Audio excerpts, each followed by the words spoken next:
Uma expectativa, um referencial para a caminhada, uma certeza que determina a vida, um alvo para não se desviar nos dias bons, uma esperança para não sucumbir nos dias maus, até que ele venha. Hoje iniciamos uma série de pregações a partir dos textos do livro de Apocalipse, capítulos 2 e 3, pelos quais recebemos 7 cartas de Jesus destinadas a 7 igrejas que vivem, como nós, entre a ascensão de Jesus e a sua volta, ou seja, até que ele venha. Nesse vídeo, apresentarei um auxílio homilético para a pregação do texto que antecede as 7 cartas para as 7 igrejas. Texto que nos convida para uma visão importante e necessária para ler as 7 cartas e também para ler todo o livro de Apocalipse.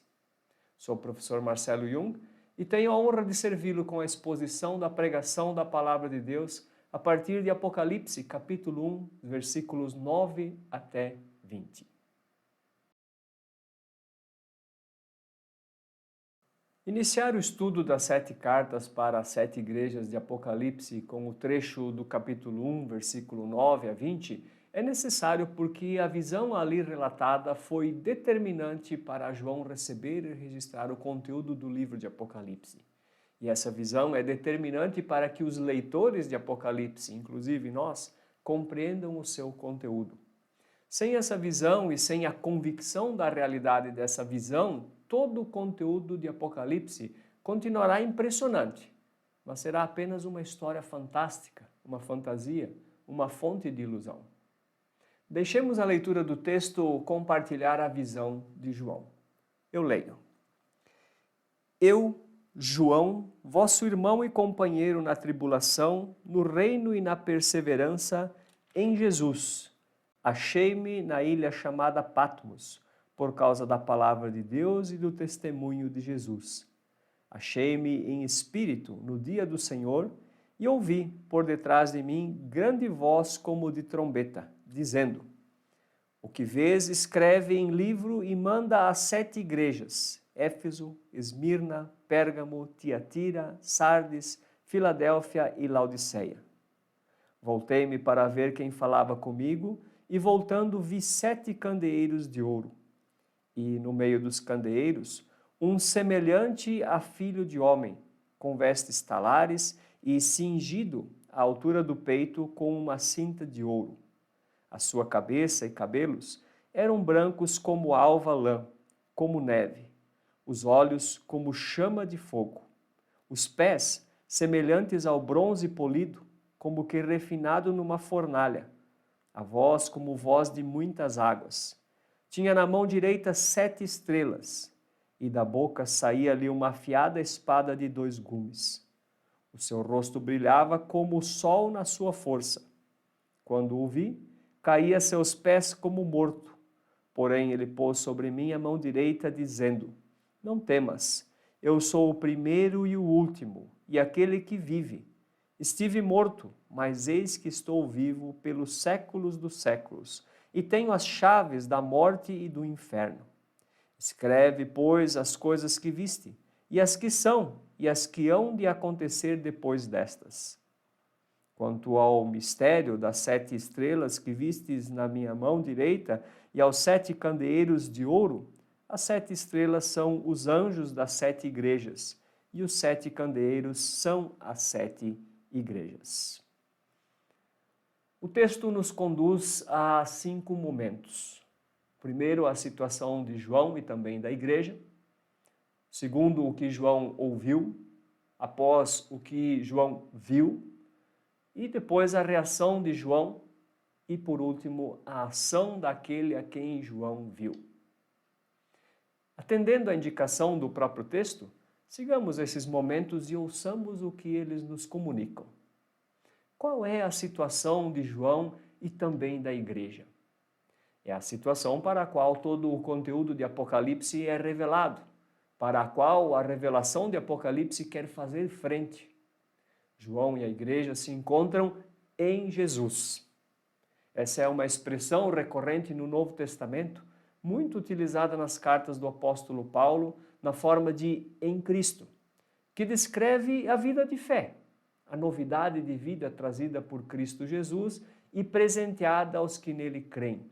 A realidade do perdão dos pecados, da reconciliação com Deus, da união com Deus por meio de Jesus Cristo, do pertencimento a Deus, da vida vivida sob o reino de Deus, sob o seu cuidado e proteção, sob o seu guiar e moldar da vida, sob sua vontade e seus valores, na sua presença e contando com a sua ação em favor do seu povo. Uma situação certamente bem-aventurada. Mas é estranho que mesmo nessa situação bem-aventurada, em Jesus, João e a igreja são companheiros de tribulação. Estão vivendo dificuldades que envolvem diretamente sofrimento, o que lhes exige que tenham perseverança, que continuem firmes no que creem mesmo quando ameaçados, que resistam diante de forças que os querem mover da sua fé e os arrastar para um modo de vida que não condiz com a novidade de vida em Jesus. João se encontra na ilha chamada Patmos, que não era um destino turístico, mas uma pequena ilha rochosa no mar Egeu, situada ao sudoeste de Éfeso, para onde os romanos exilavam alguns dos seus presos políticos. E João estava exilado em Patmos por causa da palavra de Deus e do testemunho de Jesus. Isso nos leva ao contexto histórico em que João recebeu a revelação e escreveu o Apocalipse. A data mais provável em que foi escrito o Apocalipse é entre os anos 93 e 95 da era cristã. Nesse tempo, Domiciano era o imperador romano. Ele governou do ano 81 até o ano 96. No Império Romano, desde o início do período imperial, pós-república, desenvolveu-se o culto ao imperador e a deusa Roma. Desde o primeiro imperador, Augusto, que governou desde 27 a.C. até 14 depois de Cristo, o Senado romano decretava a divindade dos imperadores após a morte deles. No período da formação do Novo Testamento, apenas os imperadores Calígula, de 37 a 41 depois de Cristo, e Domiciano, de 81 a 96, exigiram que fossem adorados como deuses ainda em vida. E foi Domiciano o primeiro que infligiu perseguição e punição aos cristãos pelo fato de se recusarem a adorá-lo como Deus, Salvador e Senhor. Foi na província da Ásia, região em que estavam as 7 igrejas que receberam o livro de Apocalipse, que o culto ao imperador se desenvolveu mais que em qualquer outra região do Império Romano. Domiciano exigiu que os funcionários públicos e as testemunhas em tribunais o cultuassem publicamente com sacrifícios de incensos e com a declaração de que César é Senhor. Quem se recusava enfrentava problemas com o Estado e poderia ser morto. E não demorou que as associações de comércio, com a intenção de evitar complicações, passassem a cortar relações com quem não prestava adoração ao imperador. A confissão de que Jesus Cristo é Senhor colocou os cristãos em perigo e dificuldades, os colocou em tribulação. No próprio livro de Apocalipse, encontramos a descrição da iminência da perseguição aos cristãos por parte do Estado. O Império Romano é representado por uma besta que exige a adoração de todos.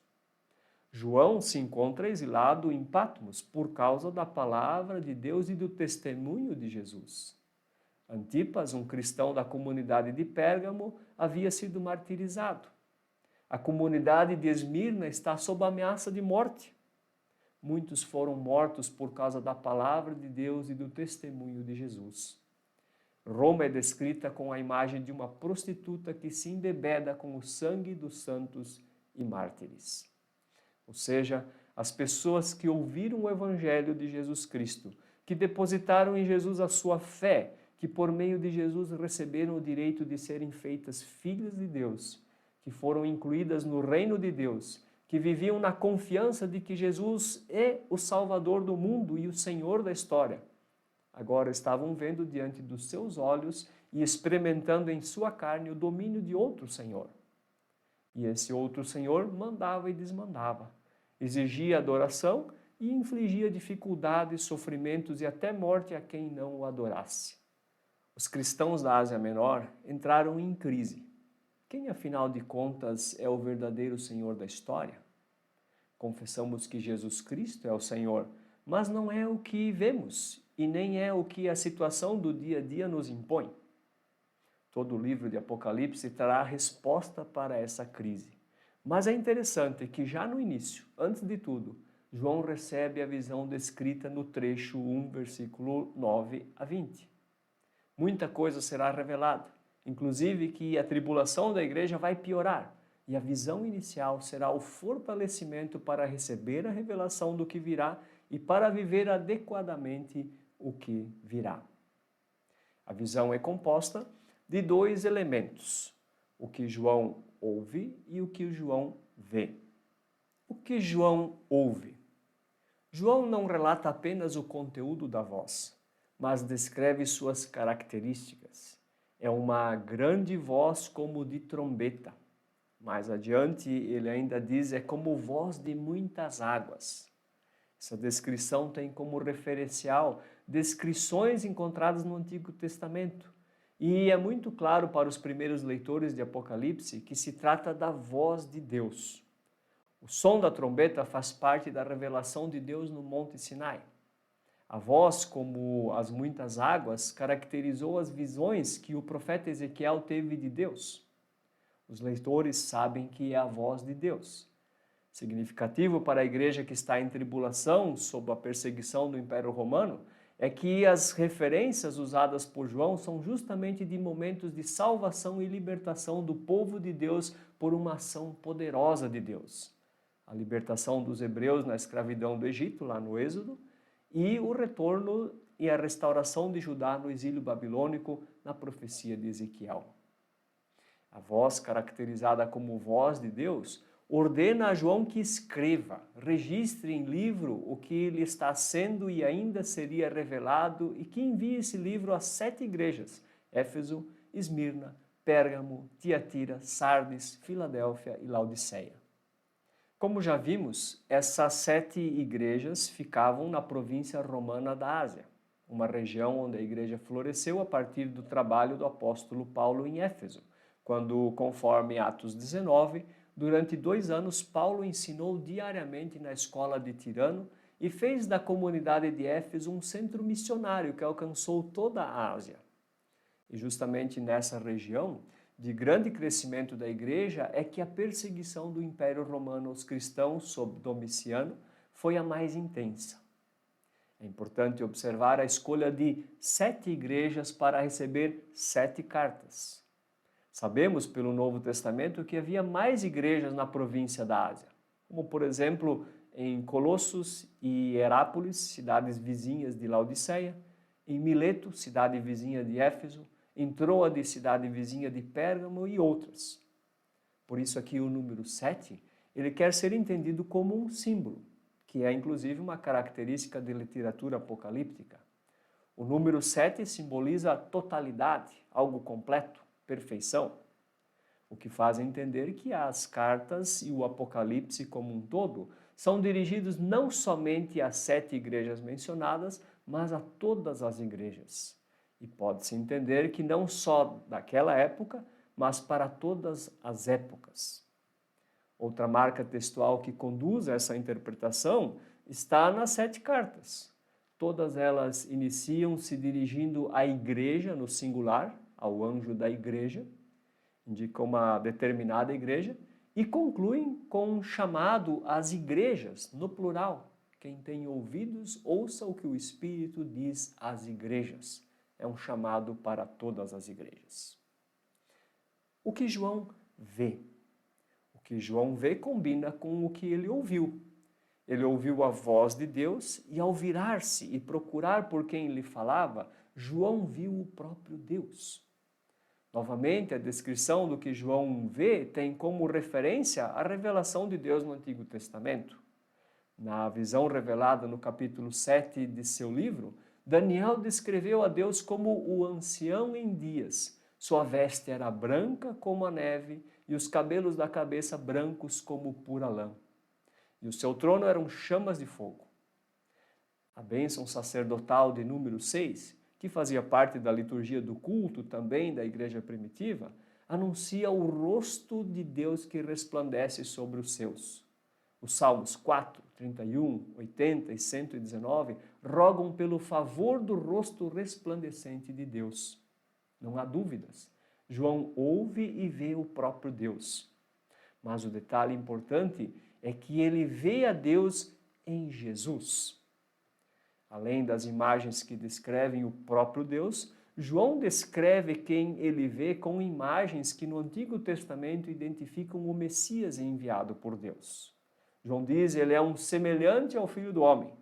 E Daniel, na mesma visão em que viu o ancião de dias com veste branca como neve e cabelo como lã, menciona que viu um como Filho do Homem, que veio com as nuvens e se dirigiu ao ancião de dias, e foi-lhe dado domínio e glória e o reino, para que os povos, nações e homens de todas as línguas o servissem. E foi descrito o seu domínio como o domínio eterno, que não passará. O seu reino jamais será destruído. O Filho do Homem é o título mais usado nos evangelhos para se referir a Jesus. Ele está vestido com vestes talares e cingido à altura do peito com uma cinta de ouro. Isso lembra a vestimenta do sumo sacerdote. E há promessas messiânicas, especialmente no profeta Zacarias, que revelam a função sacerdotal do Messias. Hebreus afirma que Jesus Cristo é o verdadeiro sumo sacerdote que penetrou não o lugar no templo de Jerusalém chamado Santo dos Santos, mas os céus, e se colocou como mediador entre homens e Deus. Da sua boca saía-lhe uma afiada espada de 2 gumes. É a mesma descrição que Isaías faz do servo do Senhor, que traria salvação para todos os povos e seria adorado pelos reis e príncipes da terra. Os seus pés, semelhantes ao bronze polido, como refinado numa fornalha. Essa descrição contrasta com a imagem da estátua que representa os reinos da terra revelada em Daniel capítulo 2, cujos pés eram de uma mistura de barro e ferro, símbolos de força e ao mesmo tempo de fragilidade e finitude. Daniel profetizou que os reinos terrenos se sucederão e chegarão ao fim, mas o Deus do céu suscitará um reino que não será jamais destruído. Esse reino não passará para outro povo. Esmiuçará e consumirá todos estes reinos, mas ele mesmo subsistirá para sempre. João vê Jesus Cristo em sua glória celeste, em sua majestade eterna, em seu poder e domínio insuperáveis. Anos antes, João havia tido uma experiência semelhante no Monte da Transfiguração, mas a visão que recebeu agora é de uma magnitude incomparável. É importante notar que João vê Jesus em sua glória, majestade, domínio e poder no meio de 7 candeeiros de ouro, e que Jesus, em sua glória, majestade, domínio e poder, tem em sua mão 7 estrelas. No versículo 20, Jesus revela que as 7 estrelas são os anjos das 7 igrejas e que os 7 candeeiros de ouro são as 7 igrejas. Pelo fato de a palavra anjo descrever um mensageiro, tanto os seres celestiais como os seres humanos, há muitas interpretações do que seriam os anjos das igrejas. Há quem interprete que sejam seres celestiais que respondem pelas igrejas nos céus, ou anjos da guarda das igrejas, ou lideranças humanas das comunidades. Não se sabe ao certo. O que se pode afirmar com certeza é que Jesus Cristo, em sua glória, majestade, domínio e poder, está junto e próximo da sua igreja, e ele cuida zelosamente da sua igreja. E como João reage? Com a única reação adequada de quando se está na presença de Deus: cair aos seus pés como morto. Ezequiel e Daniel também caíram sem sentido, com o rosto em terra diante da glória do Senhor. Isaías, tendo visto a glória de Deus, exclamou: ai de mim, estou perdido, porque sou homem de lábios impuros, habito no meio de um povo de impuros lábios, e os meus olhos viram o Rei, o Senhor dos Exércitos. João sabe que diante de Jesus Cristo, ele está diante de Deus. Sabe que merece juízo e condenação, sabe que ninguém pode ver a face de Deus e continuar vivo. Cai morto aos seus pés. E como Jesus age para com João? Assim como João reagiu diante de Jesus semelhante à reação dos profetas diante de Deus, Jesus agiu para com João assim como Deus agiu para com os seus profetas. Porém, ele pôs sobre mim a mão direita, dizendo: não temas. É um gesto e são palavras de acolhimento, de misericórdia, de graça, porque o próprio Jesus assumiu para si o juízo que deveria ser executado sobre João. Isaías teve experiência semelhante. Ele diz, então um dos serafins voou para mim, trazendo na mão uma brasa viva, tirada do altar com uma tenaz. Com a brasa tocou a minha boca e disse: eis que ele tocou os teus lábios. A tua iniquidade foi tirada e perdoado o teu pecado. E após veio a vocação e o envio de Isaías para ser profeta. Daniel descreve: eis que certa mão me tocou, sacudiu-me e me pôs sobre os meus joelhos e as palmas das minhas mãos. Ele me disse: Daniel, homem muito amado, levanta-te sobre os teus pés, porque eis que te sou enviado. Então me disse: não temas. Ezequiel, caído com o rosto em terra, ouve a voz do Senhor dizendo: filho do homem, põe-te em pé e falarei contigo. E Ezequiel descreve: então entrou em mim o Espírito, quando falava comigo, e me pôs em pé e ouvi o que me falava. Deus o envia para profetizar a um povo rebelde, e no envio lhe diz: não os tema. A expressão não temas, na Bíblia, é sempre um chamado à confiança em Deus. É como que um chamado no meio de uma situação de perigo, onde Deus diz: não olhe para as circunstâncias, olhe para mim e confie em mim. Além desse gesto e palavras de acolhimento, aceitação e consolação, Jesus diz a João 3 frases muito significantes para dentro do contexto que João e a igreja estavam vivendo. Eu sou o primeiro e o último. Essa frase tem a sua referência na profecia de Isaías. Assim diz o Senhor, Rei de Israel, o Senhor dos exércitos: eu sou o primeiro e o último, e além de mim não há Deus. Com ela, Jesus reafirma o que a visão comunicou, que ele, Jesus, é Deus. E com ela, Jesus chama a enxergar as ameaças e os ameaçadores daquela situação de tribulação sob outra ótica. Eu sou o primeiro e o último. Eu sou o capítulo inicial e o capítulo final da história. E quem é César e o Império Romano? Um parágrafo? Uma frase? Uma nota de rodapé? Eu sou o que vive. Estive morto, mas eis que estou vivo pelos séculos dos séculos. Essa afirmação chama a ter um novo olhar diante da ameaça daquela situação de tribulação. É como se Jesus dissesse: sim, a perseguição romana pode levar à morte. Eu também passei por isso, mas veja, quanto poder sobre a vida e a morte tem o Império Romano. É interessante que Jesus não dá um consolo barato do tipo: não se preocupem, no final de tudo haverá vida eterna. Mas Jesus deixa lembrar que ele passou por tribulação e inclusive morte. Ele sabe o que sua igreja experimenta e acompanha a sua igreja nesse caminho e a faz ver o final da caminhada. E por fim, Jesus diz: eu tenho as chaves da morte e do inferno. Jesus convida a uma nova perspectiva quanto às últimas consequências daquela situação. Ele não só venceu a morte ao ressuscitar, mas ele tem autoridade sobre ela. Tem as chaves, aquilo que tranca e destranca da morte em si e do inferno. Inferno aqui não tem o sentido de um lugar de tormento após a morte, mas apenas o lugar reservado aos mortos. O imperador e o Império Romano até podem matar, mas eles não têm autoridade sobre a morte. Não podem evitar a morte e não podem resgatar ninguém da morte. E por fim, Jesus revela o que são os candeeiros de ouro e as estrelas. E no desvendar desse mistério fica evidente o que Jesus Cristo quer comunicar. Ele deixa João ver a sua glória celeste, sua majestade e soberania acima de tudo e todos, seu poder e domínio insuperáveis, sua autoridade suprema sobre vida e morte. Jesus Cristo deixa João ver quem é o Senhor da história e Senhor do universo para dar uma boa notícia. Eu estou com vocês. Eu cuido de vocês.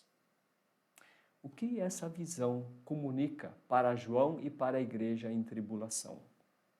Ela anuncia e afirma o senhorio de Deus sobre a história. Pode parecer que o imperador e o Império Romano ou qualquer outro grande vulto, esquemas, sistemas, governos, instituições, ideologias poderosos são quem mandam no mundo e dirigem a história. E até há manifestações concretas e que realmente acontecem que dão essa impressão. Mas o verdadeiro Senhor da história é Deus. Nada está fora do seu controle. Ninguém está acima dele. Ele é soberano e a tudo governa. Ele é quem dá a última palavra. Ele é quem define o destino da humanidade. Tanto é que ele revela as coisas que ainda haveriam de acontecer. A visão anuncia e afirma o cuidado de Jesus Cristo para com a sua igreja. Até que Jesus Cristo venha e Deus conclua a história da humanidade, aconteça o que acontecer até lá, Jesus Cristo está cuidando da sua igreja. Permanece junto da sua igreja, sofre com ela, a fortalece nas provações, a consola nas tribulações, dá esperança quando tudo falha, sustenta o seu testemunho.